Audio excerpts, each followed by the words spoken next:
Shalom Bapak Ibu, kita jumpa lagi dalam Sermon Guide Rock Riverside Community Center untuk bulan Juni, minggunya yang pertama. Kuasa untuk menjadi anak-anak Allah. Yohanes 1 ayat 12, demikianlah firman Tuhan, tetapi semua orang yang menerimanya diberinya kuasa supaya menjadi anak-anak Allah, yaitu mereka yang percaya di dalam namanya. Setiap orang tua pasti mengerti sebuah privilege yang luar biasa yang dimiliki oleh seorang anak.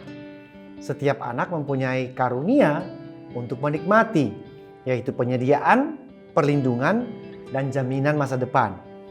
Bila kita bertanya kepada seorang anak tentang kekhawatiran hidup, kemungkinan besar mereka akan melihat kita dengan kebingungan sebab mereka tahu bahwa orang tua mereka pasti akan menyediakan apa yang mereka perlukan. Begitulah karunia yang kita punya di dalam Kristus Yesus. Karena pengorbanan Kristus, hari ini kita bukan hanya mengenal Allah sebagai Tuhan dan Raja, tapi jauh lebih indah dan lebih dalam daripada itu, yaitu sebagai seorang Bapa. Tanpa Kristus, kita semua hanyalah yatim piatu secara rohani. Bahkan lebih daripada itu, karena dosa, Alkitab berkata sebenarnya kita adalah musuh-musuhnya Allah. Pengorbanan Kristus bukan hanya sekedar mengampuni dosa kita, tetapi memutarbalikkan status kita menjadi seorang anak. Dari slave to sons.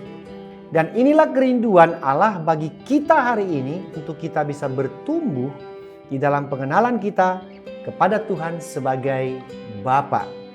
Bapa yang baik, yang layak untuk kita percaya dan melayani seluruh hidup kita. Pertanyaannya, sudahkah hari ini kita hidup dengan hati yang baru sebagai anak-anak Allah atau kita masih sebagai budak dosa?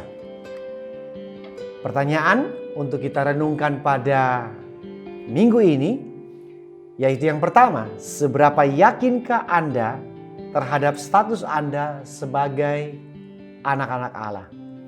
Atau Anda masih sering merasa sebagai orang-orang yang yatim piatu secara rohani? Pertanyaan kedua, bagaimana pengenalan kita terhadap Tuhan sebagai Bapa yang mempengaruhi kehidupan kita sehari-hari? Dan pertanyaan yang terakhir, adakah hal-hal yang membuat kita sulit untuk mengenal Tuhan sebagai Bapa? Misalnya, masalah pribadi kita dengan orang tua kita atau ayah kita dan sebagainya. Nah, itulah Bapak Ibu perenungan kita pada minggu ini. Dan ingat, kita bukan hanya mendengar firman Tuhan, tapi kita juga melakukannya. Sampai jumpa di Sermon Guide minggu depan.